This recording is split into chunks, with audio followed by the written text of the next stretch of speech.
नमस्कार, आप देख रहे हैं डेली न्यूज़ 14। विश्व पार्किंसंस दिवस 2025 के मौके पर Artemis group of hospital Gurugram ने पार्किंसंस डिसीज से लड़ने की दिशा में उल्लेखनीय कदम उठाए। जागरूकता बढ़ाने, समाधान देने और इस न्यूरोलॉजिकल परिस्थिति से जूझ रहे लोगों के प्रति समाज में सहयोग बढ़ाने के लक्ष्य के साथ इस पहल को तैयार किया गया। इनोवेशन एवं इलाज के प्रमुख केंद्र के रूप में आर्टेमिस हॉस्पिटल भारत में शिक्षा, सुविधा एवं डिजिटल पहुंच के माध्यम से पार्किंसंस के इलाज को लेकर माहौल में व्यापक बदलाव लाने के लिए प्रतिबद्ध है। इस दौरान हुई परिचर्चा भी आकर्षण का केंद्र रही।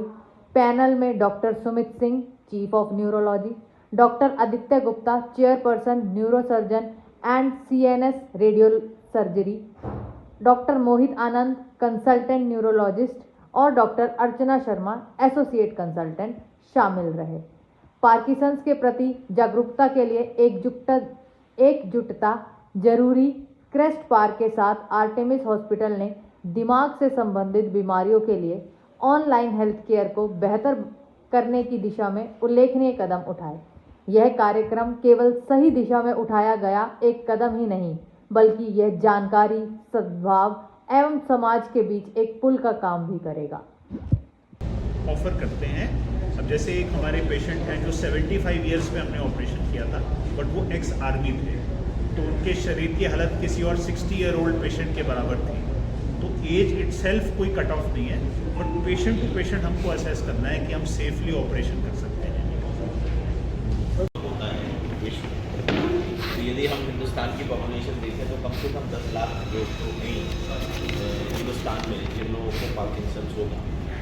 पार्किंसंस के जो मुख्य लक्षण हैं वो हाथों में कंपन, बॉडी में स्टिफनेस होना, आवाज़ स्लो हो जाना, सॉफ्ट हो जाना, राइटिंग छोटी हो जाना, ये मुख्य लक्षण होते हैं पार्किंसन के। और आमतौर पर ये बॉडी के एक साइड को ही ज़्यादा प्रभावित करता है, जो कि अजीब सी बात है।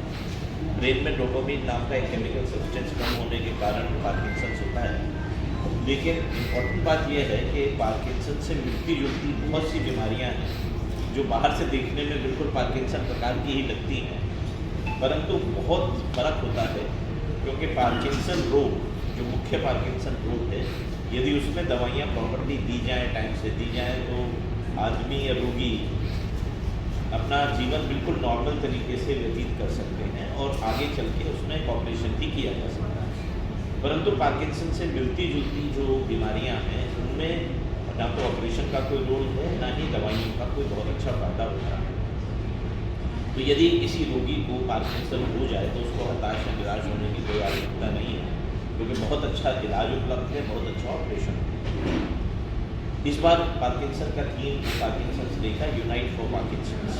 तो हम सब चाहेंगे कि आपके माध्यम के द्वारा ज़्यादा से ज़्यादा लोगों को इस बारे में इन्फॉर्मेशन पहुँचे कि पार्किंसन रोग क्या होता है और उसके लिए क्या क्या इलाज होगा।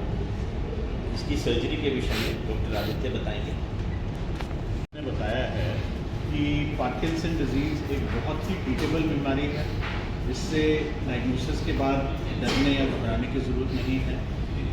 अब इस बीमारी के लिए एक बहुत अच्छा ऑपरेशन का ऑप्शन अवेलेबल है, जिसको कहते हैं डीप ब्रेन स्टिमुलेशन। इस ऑपरेशन के बारे में दो चीज़ें हैं। इसके बारे में एक तो अवेयरनेस बहुत कम है, और जिसको अवेयरनेस है वो कहीं ना कहीं ऑपरेशन नाम से डरता है ऑपरेशन कराने से। अब इस ऑपरेशन में दो तीन बहुत इंटरेस्टिंग बातें हैं। फर्स्ट, ये ऑपरेशन हम सही स्टेज पे ऑफर करते हैं। जिसको पार्किंसन डिजीज़ का डायग्नोसिस बना है, तो पहले 5 साल में तो हम ऐसे पेशेंट को ये ऑपरेशन ऑफर ही नहीं करते हैं, क्योंकि पहले 5 साल में दवाइयों का इफेक्ट बहुत अच्छा होता है। दूसरा, इस ऑपरेशन को हम तभी ऑफर करते हैं जब किसी पेशेंट को दवाई दिन में 5-6 बार लेनी पड़ रही है, और एक बार दवाई लेने का फ़ायदा हार्डली उनको 2 घंटे मिलता है।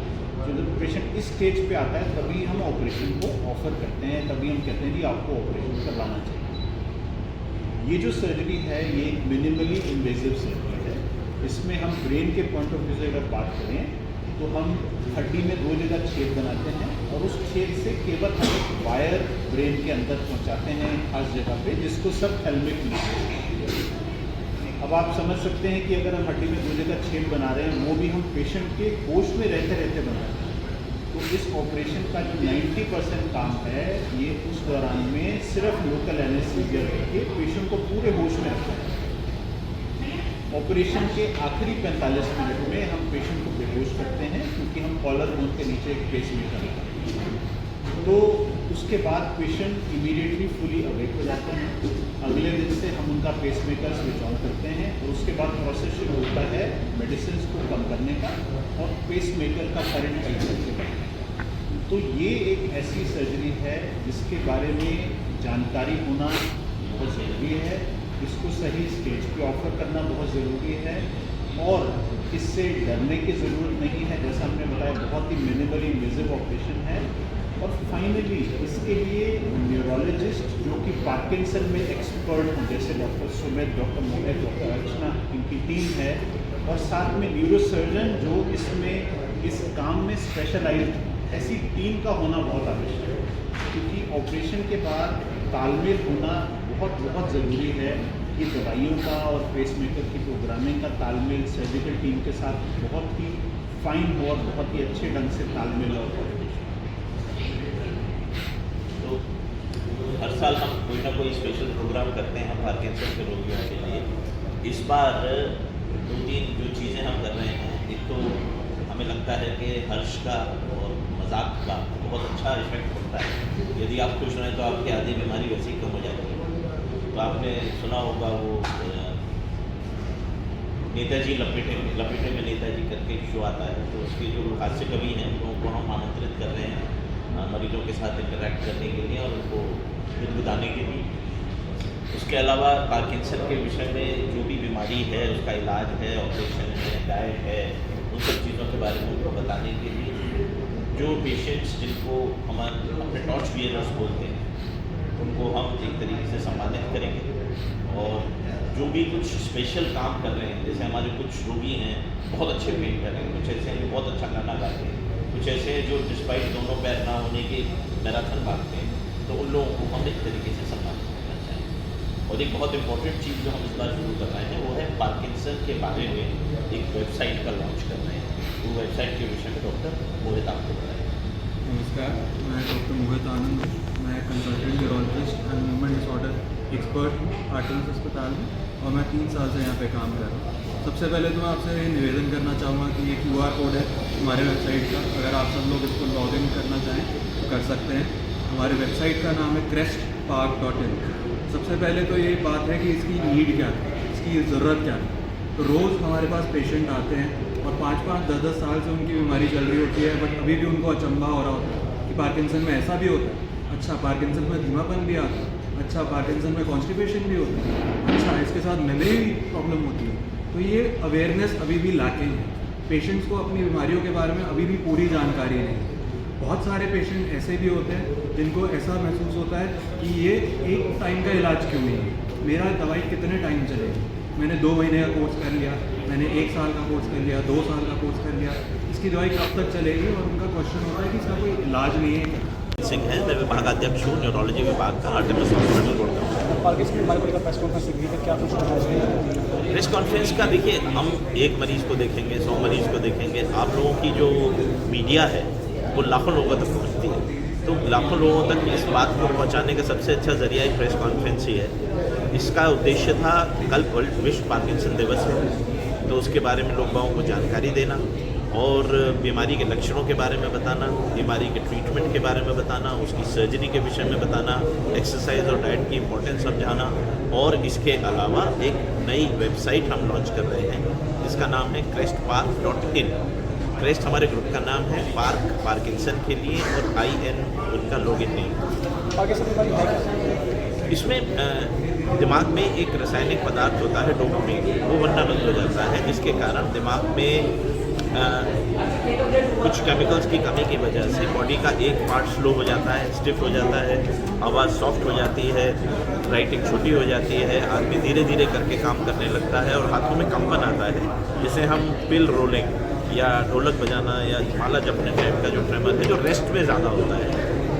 आमतौर पर पार्किंसन के रोगी अपना काम तो सारा कर पाते हैं, बट उनकी जो प्रॉब्लम्स है वो स्लो हो जाती है एक्टिविटीज़। तो ये उसका मुख्य लक्ष्य है। ऐसा लोग आइडेंटिफाई कर सकते हैं इसको पाकिस्तान सिर्फ देख के, दूर से देख के ही आइडेंटिफाई किया जा सकता है। इसमें किसी प्रकार के टेस्ट की भी आवश्यकता नहीं होती। जब आप पार्किंसन का रोगी चलता है तो हम जब चलते हैं तो हमारे हाथ इस प्रकार से हिलते हैं। पार्किंसन रोगी का एक हाथ नहीं हिलता और उसका हाथ इस प्रकार से कांपने लगता है। पाकिस्तान की बात करें तो इसके अलावा कोई पार्किंसन से अगर बीमारी बढ़ती है नहीं जी, पार्किंसन में आमतौर पर कोई और बीमारी नहीं होती और प्योर पार्किंसन में ना तो मेमोरी जाती है, ना अक्सर लोग आप पूछते हैं कि डॉक्टर साहब मेरी तो मेमोरी भी चली जाएगी, उसको अक्सर अल्जाइमर से कंफ्यूज करते हैं। दोनों चीज़ें बिल्कुल अलग हैं, मेमोरी बिल्कुल नॉर्मल है। सेफ्टी प्रिकॉशन क्या है? देखिए, जिसको होनी है उसको होके रहेगी। कोई ऐसी चीज़ नहीं है जिसको आप ना करें तो पार्किंसन नहीं होगा और कोई ऐसी चीज़ नहीं है कि आप करें तो निश्चित पार्किंसन होगा। डॉक्टर साहब, पार्किंसन का मतलब क्या है? पार्किंसन का मतलब कुछ नहीं है, ये तो बीमारी उस मनुष्य के नाम पे है जिसने पार्किंसन रोग को पहली दफ़ा डिस्क्राइब किया था, जेम्स पार्किंसन। नहीं जी, नेगेटिव पॉजिटिव ऊर्जा नहीं, नेगेटिव केमिकल्स, ब्रेन में केमिकल नेगेटिव। और पाकिस्तान क्या ऑपरेशन के बाद सक्सेसफुल पार्किंसन हो सकता है? बिल्कुल सर, ऑपरेशन के बिना भी जी सकते हैं। ऑपरेशन का उद्देश्य मरीज की कंडीशन को बेहतर बनाना है और दवाई तो ऑपरेशन से सिर्फ हम उसके लक्षणों को बेहतर कंट्रोल कर सकते हैं। ऑपरेशन कभी भी ऐसा नहीं है कि दवाई बंद हो जाएगी, दवाइयाँ फिर भी चलेंगी परंतु बेहतर असर करेंगी।